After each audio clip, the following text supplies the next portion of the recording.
안녕하세요. 주식주치입니다. 오늘은 코스맥스를 분석해 보겠습니다. 해당 분석은 7월 1일 기준으로 만들어졌습니다. 코스맥스는 7월 1일 기준 주당 56,900원을 기록하고 있습니다.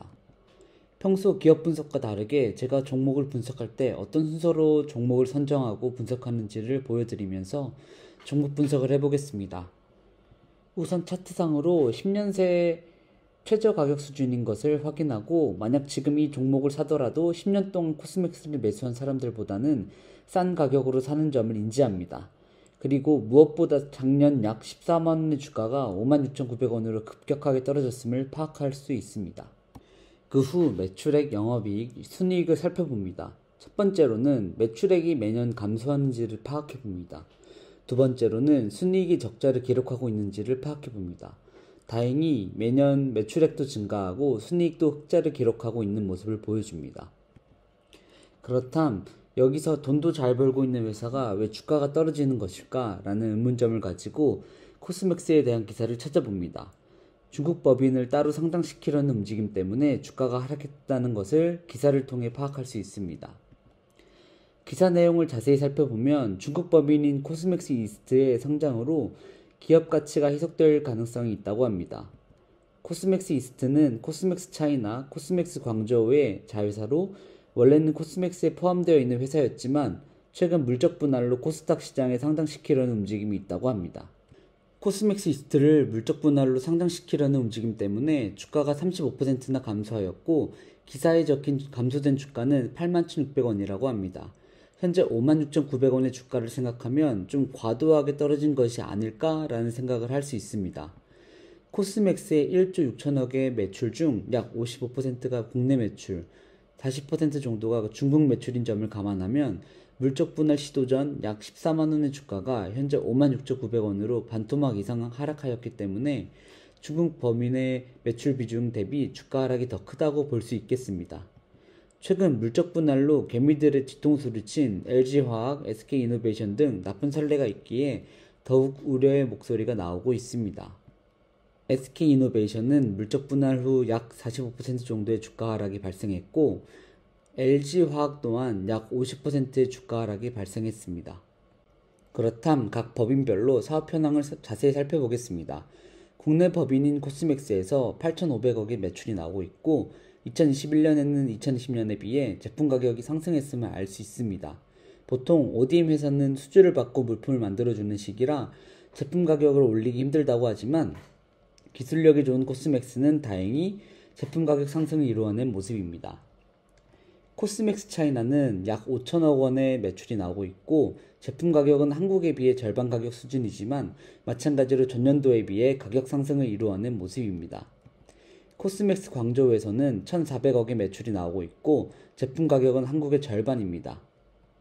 미국 법인인 코스맥스 USA는 632억의 매출이 발생하고 있고, 전년도에 비해 제품 가격이 하락한 모습입니다. 코스맥스가 인수한 미국의 색조 ODM 회사인 NU월드도 724억의 매출이 발생하였고, 제품 가격도 전년도에 비해 하락한 모습입니다. 즉 전체 매출 1조 6,354억 중 6,498억의 중국 매출, 비율로 따지면 약 39%가 중국에서 나옵니다. 즉 물적 분할 시 40% 정도로 주가 하락은 기본으로 발생할 수 있다고 보입니다. 여기서 화장품 기업으로서 중국 시장이 갖는 상징성을 생각하면 더 큰 하락이 가능하다고 생각됩니다. 순이익을 살펴보면 코스맥스 차이나와 광저우에서 순이익이 638억 정도 발생했습니다. 하지만 그 외에 웨스트나 NU월드에서는 약 730억의 적자가 발생 중입니다. 해외 법인들의 순이익을 총합하면 155억 적자를 내고 있습니다. 즉 21년도 순이익이 343억인 것을 보아 국내 코스맥스 순이익은 대략 498억으로 예상 가능합니다. 순이익으로만 따지면 중국 법인이 따로 상장될 시 코스맥스는 적자 전환을 할 것으로 예상됩니다. 기사를 찾아보니 한국과 중국에서 번 돈으로 미국과 태국의 적자를 메우는 중이라고 합니다. 이미 회사의 기술력은 세계 최고 수준이기 때문에 미국 및 태국에서 공격적인 마케팅을 펼치거나 거래처 확보를 위한 움직임을 보여준다면 순이익 개선에 도움이 될 것 같습니다. 각 법인별 생산 능력을 보았을 때 중국, 한국, 미국 순으로 생산 능력을 갖추고 있습니다. 코스맥스 차이나의 생산 실적이 매년 큰 폭으로 증가한 것을 볼 수 있습니다.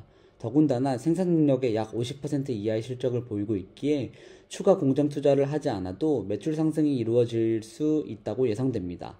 저번 한국콜마 분석 영상에서 말씀드렸던 것처럼 화장품 ODM 회사 특성상 생산 능력의 70에서 80% 정도만 공장을 가동해야 거래처 확보가 용이하다는 것을 감안해도 더 성장 가능성이 있어 보입니다. 이제 각 법인의 자본에 대해서 파악해 보겠습니다. 한국 법인이 소유한 토지는 407억, 본사는 1239억이므로 한국 법인이 소유한 자산은 1646억으로 계산되고 중국 법인이 소유한 자산은 1425억입니다. 미국 법인의 자산은 소유한 토지 37억과 본사 909억으로 약 946억으로 계산됩니다. 즉 1646 플러스 1425 플러스 946은 4007이므로 전체 법인 중 중국 법인의 자산은 54.6% 비중입니다. 시장이 코스맥스 이스트의 가치를 얼마나 측정하고 있는지 엿볼 수 있는 주식 처분 내용을 찾아보았습니다. 2019년 7월 코스맥스 이스트 지분 10%를 828억에 처분했습니다.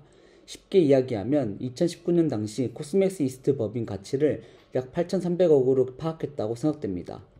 그 시기엔 코스맥스의 주가가 약 11만이었으므로 그 당시 코스맥스의 시총 1억 3천 중 65%를 코스맥스 이스트의 가치로 계산해 볼 수 있겠습니다. 즉 물적 분할 이야기가 나오기 전 주가인 14만원에서 57,000원으로 하락한 지금 가격이 중국 법인 지분을 제외하면 적정 가격일 수 있지 않을까 역계산이 가능합니다. 코스맥스는 중국 색조 1위 브랜드인 이센과 손잡고 화장품 생산 공장을 설립한다고 합니다. 연간 4억 개의 생산 캐파를 보유할 것으로 전망되고 이센 산하 브랜드의 생산을 맡을 것으로 보입니다. 이로써 코스맥스는 중국 최고 화장품 ODM 기업의 입지를 확고하겠다는 계획입니다. 이센의 퍼펙트 다이어리는 중국 1위 로컬 색조 브랜드이며 뉴욕 증권거래소에 상장에 성공했습니다. 색조 화장품 외에도 스킨케어 등 사업 영역을 확장하고 있습니다.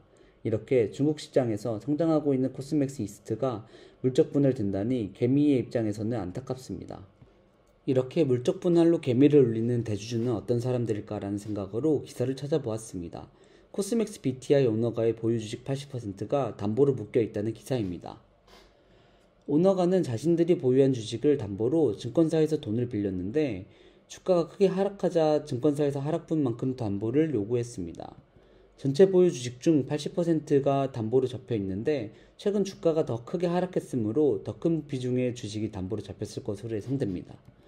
자금 사용처는 확인이 어렵다고 하며 만약 추가 담보를 오너가에서 내주지 않으면 주식이 하한가로 매도될 수 있다고 합니다. 코스맥스 BTI에 투자하는 투자자분들은 이런 점을 염두에 두시는 것도 좋을 것 같습니다. 하지만 담보로 잡힌 주식이 반대 매매로 나오게 되면 경영권이 흔들릴 가능성이 있습니다. 그렇기에 제 개인적으로는 주가가 하락하지 않도록 오너가 측에서 주가 방어에 힘을 써주거나 추가 담보를 내는 방법을 택할 것 같습니다. 그리고 최근 원달러 환율이 1,300원 수준까지 도달하면서 화장품 ODM 기업의 실적이 좋지 않을 것으로 예상됩니다. 그 이유는 달러 강세로 원재료 수입 비용이 늘어나기 때문입니다. 화장품 ODM은 제품가 인상을 단행하기 어려워 인플레이션에 취약하다고 합니다. 하지만 저희가 앞서 알아본 것처럼 2021년 코스맥스는 미국 법인을 제외하고는 제품 가격 상승을 성공했습니다. 원달러 환율이 좀 떨어져 준다면 코스맥스 순위 개선에 도움이 될 것 같습니다.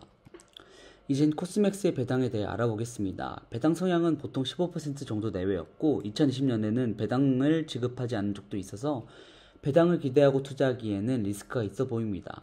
하지만 기사를 찾아보니 코스맥스에서 주주 가치 제고를 위해 배당 성향을 약 30% 정도까지 끌어올린다고 합니다. 2022년에는 배당 성향 30%까지 끌어올려준다고 하면 지금처럼 낮은 주가에서는 배당 수익률이 높게 나올 수 있지 않을까 기대해 볼 수 있겠습니다. 단, 그 전에 물적 분할이 이루어진다면 적자 전환이 될 가능성도 있다고 생각됩니다. 화장품 관련 주식 및 시장에 대한 전문가의 의견을 엿보기 위해 박종대 애널리스트님의 블로그에서 캡처해온 글입니다. 코스맥스는 인플레이션과 중국 봉쇄로 매출과 원가율이 부담스러운 상황이라고 합니다. 그리고 무엇보다 미국 법인의 적자 축소가 우선인데 미국 시장에 대한 수익 개선 결과는 내년 초쯤 나올 수 있을 것으로 보입니다. 그리고 일본, 동남아 등 중국 외의 거래처에 대한 수출이 증가하고 있으며 신규 브랜드 수주도 계속 증가하고 있는 상황이라고 합니다. 상하이 락다운 이후 6월부터는 다시 공장 정상화가 이루어졌으며 수주를 감당하지 못할 정도로 공장이 잘 돌아가고 있습니다. 그리고 전체 화장품 수출 자체가 전년 대비 13%가 감소했지만 미국, 일본 화장품 수출은 8%나 증가한 모습입니다. 특히 미국, 일본향 색조 화장품 수출은 전년 대비 30%나 증가한 모습을 보여주고 있습니다. K화장품이 미국 및 일본에서 제2의 전성기를 맞이한다면 중국 법인이 물적 분할이 될 코스맥스 입장에서는 매우 좋을 것 같습니다. 미국 및 일본으로 색조 화장품 수출 증가를 나타내는 그래프입니다. 다음으로 매출액, 영업이익, 영업이익률, 순이익을 살펴보겠습니다. 매출은 매년 꾸준히 증가하고 있습니다. 영업이익 또한 꾸준히 증가하였고 순이익은 2020년을 제외하고는 흑자를 내고 있습니다. 부채 비율과 유보율도 살펴보겠습니다. 부채 비율은 매년 감소하고 있고 유보율은 매년 증가하고 있습니다. 상당히 안정적인 재무로 판단됩니다. 최근 금리 인상으로 인해 부채 비율이 낮은 종목에 대한 투자 메리트가 증가했다고 생각되는데 나쁘지 않은 모습입니다. PER, PBR, ROE를 살펴보겠습니다. PER은 12.7이고 PBR은 1.77입니다. ROE는 16% 정도로 PER, PBR, ROE 모두 최근 5년 내에 제일 저평가된 모습입니다. 다음은 현금 흐름을 살펴보겠습니다. 흑자인 영업활동 현금 흐름을 기록하고 있으며 꾸준히 투자하는 회사의 모습을 보여주고 있습니다. 이제 코스맥스를 화장품 및 코스피 시장과 비교를 해보겠습니다. 화장품 전체 시장과 코스피의 하락폭에 비해 코스맥스의 하락폭이 더 큰 것으로 판단됩니다. 배당 수익률은 코스피, 화장품 시장보다 작습니다. PER과 PBR은 시장과 비슷한 모습을 보여주고 있으며 ROE 또한 시장과 비슷한 모습을 보여줍니다. 단 부채 비율이 다른 화장품 종목에 비해 높은 모습을 보여주어 금리 인상 중인 요즘 시기에 투자하기에 리스크가 있어 보입니다. 다음은 제가 정리한 코스맥스의 장점 및 단점입니다. 장점으로는 최근 급격하게 하락한 주가, 일본과 미국으로 화장품 수출이 증가하고 있다는 점, ODM 기업임에도 제품가 인상에 성공했다는 점, 중국 법인 지분을 제외하고도 적정하다고 생각되는 주가, 30%의 배당 성향을 기대해 볼 수 있다는 점을 장점으로 꼽을 수 있겠습니다. 단점으로는 중국 법인 물적 분할로 인한 주식 가치의 훼손 가능성, 오너가의 주식담보대출로 인한 주가 하락의 가능성, 원달러 환율로 인한 높은 원재료 구입, 200%대의 높은 부채 비율, 미국 법인의 큰 적자폭을 단점으로 꼽을 수 있겠습니다. 이상으로 코스맥스의 종목 분석을 마치겠습니다. 분석 내용에 이상한 점이나 궁금증이나 지적하실 점이 있다면 댓글 부탁드립니다. 좋아요와 구독, 알림 설정도 해주시면 정말 감사드리겠습니다. 해당 영상은 매수 공고가 아닌 의견을 나누기 위한 영상임을 알려드립니다. 평소와 다르게 의식의 흐름대로 종목을 분석해 보았습니다. 더군다나 물적 분할에 대한 내용도 처음 공부해 보아서 부족한 점이 많았을 것으로 생각됩니다. 물적 분할 주식의 적정 주가 계산에 대한 좋은 아이디어가 있으신 분은 댓글 달아주시면 정말 감사드리겠습니다. 최근 시장이 많이 하락하고 있습니다. 좋은 주식을 싼 가격에 살 수 있다는 생각에 꾸준히 매수를 진행하였는데 이젠 매수할 돈도 다 떨어져서 지켜보고 있는 상황입니다. 제가 주가의 바닥을 잡을 수 없는 사람이란 걸 알기에 절대 망하지 않을, 배당을 충분히 주는, 부채 비율이 적은 기업에 투자하고 기다려볼 생각입니다. 많은 분들이 힘든 시기라고 생각됩니다. 모두 힘을 내고 성공적인 투자를 할 수 있기를 기도하겠습니다. 감사합니다.